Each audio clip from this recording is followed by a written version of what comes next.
اور طالب علم جب عبارت پڑھتا ہے خوش آوازی سے تو میں اکثر یہ شعر پڑھتا ہوں جو عطا اللہ شاہ بخاری رحمت اللہ علیہ کے لیے ظفر علی خان نے کہا تھا، کانوں میں گونجتے ہیں بخاری کے زمزمے،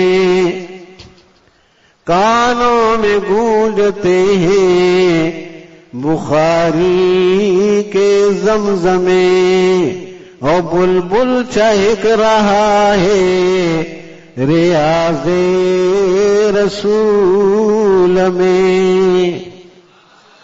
گویا کہ طالب علم جب عبارت پڑھتا ہے خوبصورتی کے ساتھ ایسا معلوم ہو رہا ہے جیسے بلبل چہک رہا ہو ریاض رسول میں۔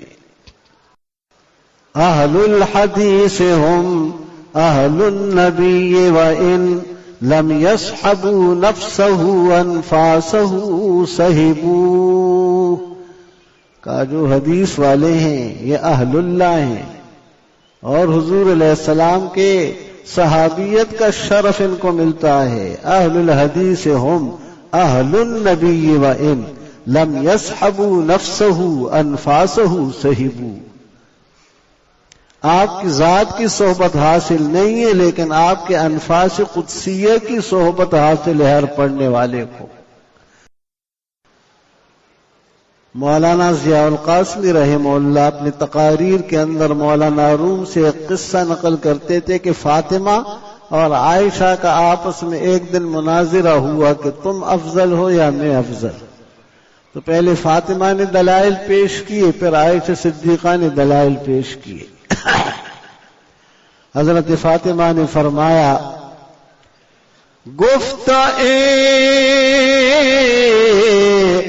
مادر منز تو افضلم، گفت اے مادر منز تو افضلم، اوزان کے من مدغاز جسم مرسلم، کہ امی جان میں تجھ سے بہتر ہوں اس لیے کہ میں محمد الرسول اللہ صلی اللہ علیہ وسلم کے جسم کا ٹکڑا ہوں، اور تو صدیقی تو با انصاف باش، اور تو صدیق کے جسم سے ہے لہذا انصاف کرو۔ فرق در صدیق و مصدوق استفاش، کا صدیق و مصدوق کے اندر آسمان و زمین کا فرق ہے، ایک مصدوق ہے اور ایک صدیق ہے۔ مناظرے میں تو پھر طرفین سے دلائل ہوتے ہیں، اس نے اپنے دلائل پیش کیے۔ اب ام المومنین عائشہ صدیقہ کی باری آئی، اس نے اپنے دلائل پیش کیے۔ اس نے کہا ذرا یہ بتاؤ قیامت کے دن عورتیں اپنے باپ کے ساتھ ہوں گی یا خاوند کے ساتھ ہوں گی؟ یا قیامت کے دن عورتیں باپ کے ساتھ ہوں گی یا خاوند کے ساتھ ہوں گی؟ تو کہا خاوند کے ساتھ ہوں گی۔ تو کہا تو علی کے ساتھ ہوگی اور میں نبی کے ساتھ ہوں گی، تو پھر خود فیصلہ کرو کہ نبی افضل ہیں یا علی افضل ہے۔ من با احمد باشمو تو با علی، من با احمد باشمو تو با علی، اور فرق کن در این و آن گر عاقلی۔ آگے قصہ لمبا ہے، بعد میں حضرت عائشہ نے ان کو تسلی دی، کہا وہ رو پڑی، کہا اماں رو نہیں، یہ تو دلائل کی بات دلائل سے تھی، باقی جو اللہ کا حکم ہوگا فیصلہ ہوگا وہی ہوگا۔ اسی بخاری کے اندر ہے کہ دو بچے میدان جنگ میں کھڑے تھے، حضرت عبد الرحمن ابن عوف فرماتے میرے دائیں بائیں، اور میں نے کہا کہ اگر ان سے بڑے لوگ ہوتے تو اچھا تھا، جنگ میں وہ میرے کام آتے، یہ بچے کیا کریں گے جو میرے پاس کھڑے۔ ایک سے میں نے پوچھا کہ تمہارا کیا ارادہ ہے؟ تو اس نے کہا چچا میں ابو جہل کو مارنے آیا ہوں۔ اور جب تک کہ ابو جہل کو نہیں ماروں گا یا خود مر جاؤں گا یا ابو جہل کا ماروں گا تو اس وقت میدان سے نہیں ہٹوں گا۔ دوسرے سے پوچھا تو اس نے بھی یہی کہا۔ تو نظر آئی مجھے دو سادہ اور معصوم تصویریں، حفیظ جلندری نے شاہ نامہ کے اندر یہ ذکر کیا۔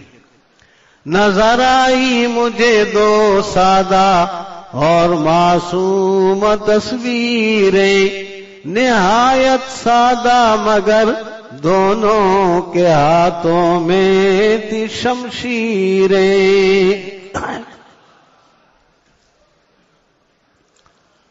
یا اللہ، اور کہا قسم کھائی ہے مر جائیں گے یا ماریں گے ناری کو، قسم کھائی ہے مر جائیں گے یا ماریں گے ناری کو، اور سنا ہے گالیاں دیتا ہے وہ محبوب باری کو۔ کہا جب تک اس کو ماریں گے نہیں اس وقت تک ہم چین سے نہیں بیٹھیں گے۔ اور میں نے ان کو کہا کہ اس کے ارد گرد تو فوج کا بڑا دستہ حفاظت کر رہا ہے، تم کیسے مارو گے اس کو؟ اور اچانک وہ نظر آ گئے تو میں نے اشارہ کر کے بتایا کہ وہ ابو جہل ہے، تو وہ دونوں اس کی طرف دوڑے اور لپکے، اور ایک نے اس کے ٹانگ پر حملہ کیا اور دوسرے نے گھوڑے پر حملہ کیا۔ حفاظت کر رہا ہے گرد اس کے فوج کا دستہ، حفاظت کر رہا ہے گرد اس کے فوج کا دستہ۔ تو انہوں نے کہا یہ دستہ کب تلک روکے گا اسرائیل کا رستہ؟ چنانچہ دونوں نے حملہ کیا، عمرو بن جموح نے اور معاذ بن عمر نے اور معوذ بن عمر نے، تین نام آتے ہیں، بہرحال دو کا ذکر بھی ہے، تین کا بھی ذکر ہے۔ حملہ کیا اور حملہ کر کے اس کو جہنم رسید کیا۔ تو جس کا پلڑا نیکیوں کا بھاری ہو جائے گا اور کامیاب ہو جائے گا تو جبریل علیہ السلام اعلان کریں گے میدان محشر میں کہ فلانا فلانے کا بیٹا، اس کے نیکیوں کا پلڑا بھاری ہو گیا، وہ کامیاب ہے، اعلان ہوگا۔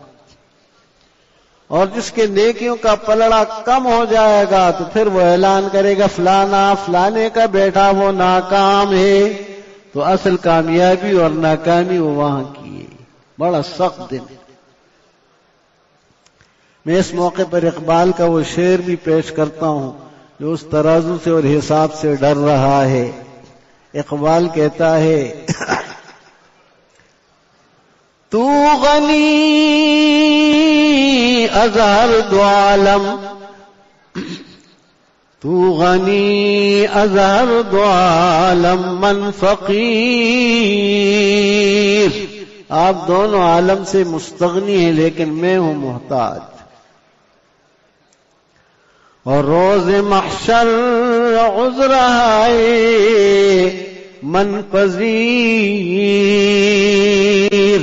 اے اللہ قیامت کے دن میرے عذر کو اور جو میں آپ کے سامنے معذرت کروں توبے کو اس کو قبول فرمائیے۔ گر حساب مرا بگیری ناگزیر، اور اگر میرا حساب لینا ہی ہے تو از نگاہ مصطفیٰ پناہ بگیر، تو حضور علیہ السلام سے میرے حساب کو چھپا دیجیے تاکہ آپ کے سامنے شرمندگی نہ ہو۔ ہم سب بھی اللہ سے یہی دعا کرتے ہیں کہ اللہ قیامت کے دن حساب کا معاملہ آسان فرما، ہمارے نیکیوں کے پلڑے کو وزنی فرما، اور 70,000 ہوں گے جو بلا حساب و کتاب جنت میں جائیں گے، بخاری میں روایت، اور ان ہر 1000 کے ساتھ 70,000 ہوں گے۔ تو ایک صحابی کھڑے ہو گئے جس کا نام عکاشہ تھا، اس نے کہا اے اللہ کے رسول دعا کیجئے کہ اللہ مجھے ان 70,000 میں سے بنا دے۔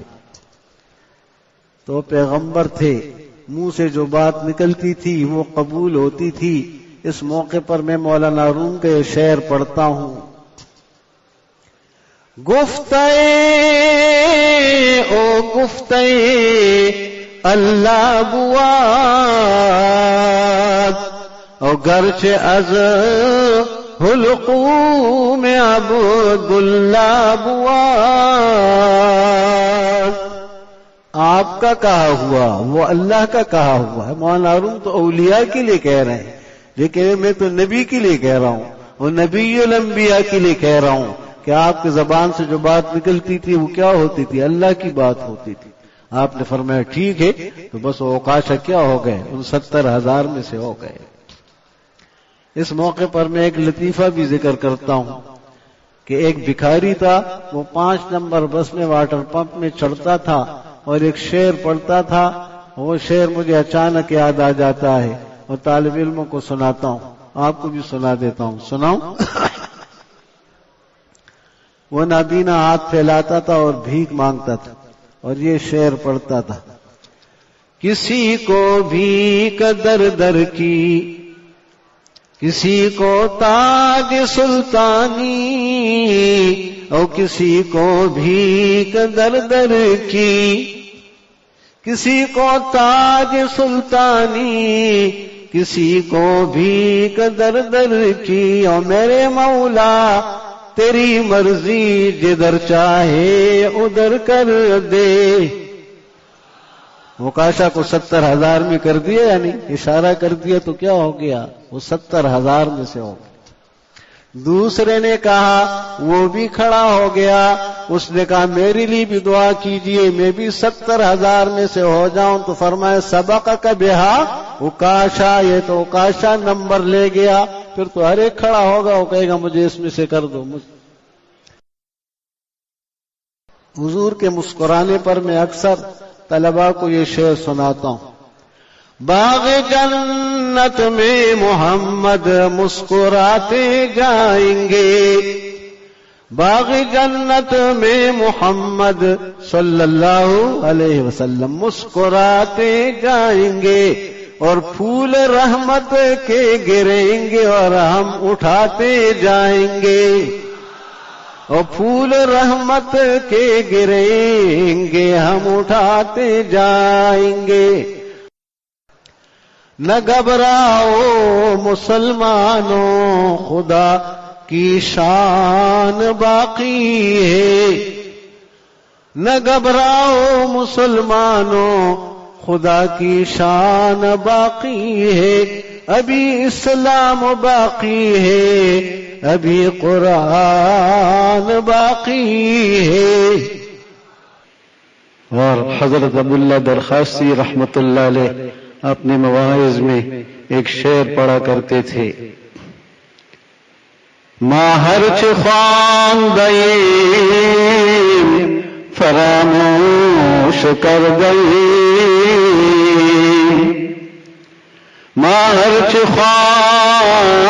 خواندیم فراموش کر گئیم، اللہ حدیث یار کے تکرار می کنیم۔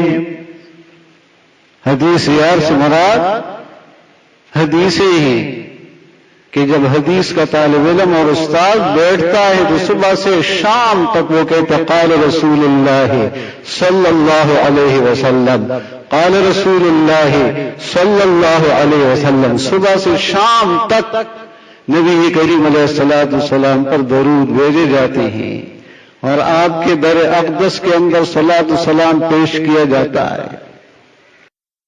مدد تو اللہ ہی فرماتے ہیں، لیکن بندے اس کے اندر واسطہ بنتے ہیں۔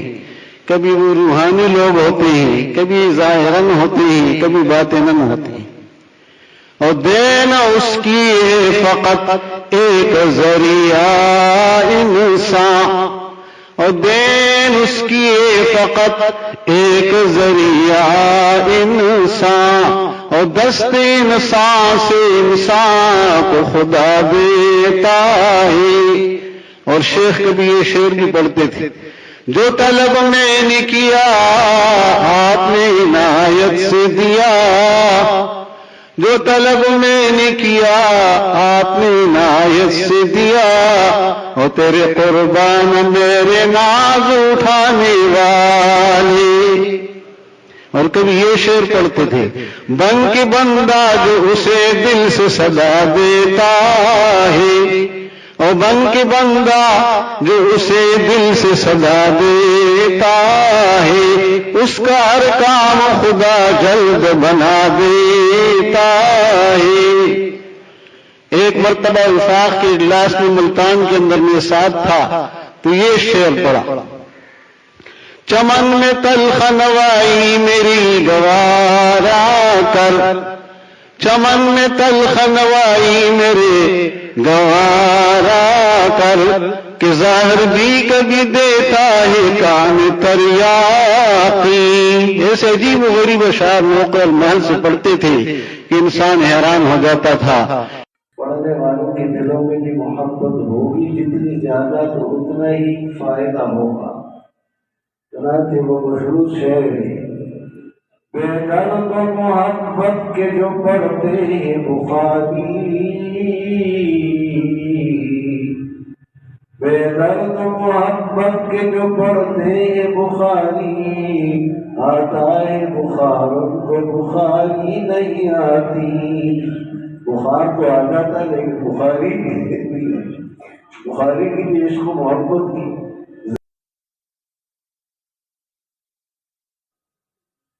مولانا روح فرماتے ہر کسے ربار کار ساختن، ہر کسے ربار کار خاصتن، اور میرے ہو اندر دلش انداختن۔ اللہ نے ہر شخص کو ایک کام کے لیے پیدا کیا ہے، اور اس کام کی محبت اللہ نے اس کے دل میں ڈالی ہے۔ مولانا کی فرماتے نیت مومن بود بے اگر عمل، نیت مومن بود بے اگر عمل، اور ہی چنی فرمو گئے سلطان دل، کہ مومن کی نیت اس کے عمل سے بہتر ہے۔ یعنی عمل نہیں ہوتا، خالی نیت ہوتی ہے اور ثواب مل جاتا ہے، اور کبھی عمل ہوتا ہے لیکن نیت نہیں ہے، اس لیے ثواب نہیں ملتا۔ پھر ہمارے پیغمبر کو اللہ نے سب سے اونچا مقام عطا فرمایا، بلغ العلا بکمالہ کشف الدجا بجمالہ، حسنت جمیع خصالہ، صلوا علیہ وآلہ۔ اللہ نے اتنا اونچا مقام عطا فرمایا کہ کوئی پیغمبر اس مقام تک نہیں پہنچ سکتا۔ لِكُلِّ نَبِيٍّ فِي الْأَنَامِ فَضِيلَةٌ، لِكُلِّ نَبِيٍّ فِي الْأَنَامِ فَضِيلَةٌ، وَجُمْلَتُهَا مَجْمُوعَةٌ لِمُحَمَّدٍ صلی اللہ علیہ وسلم۔ ہر پیغمبر کو جو اللہ نے فضیلت دی تھی، ان تمام فضیلتوں کو اللہ نے محمد صلی اللہ علیہ وسلم کے اندر جمع فرمایا۔ فرید الدین عطار فرماتے ہیں تان گفتی میتوانی گفتناش،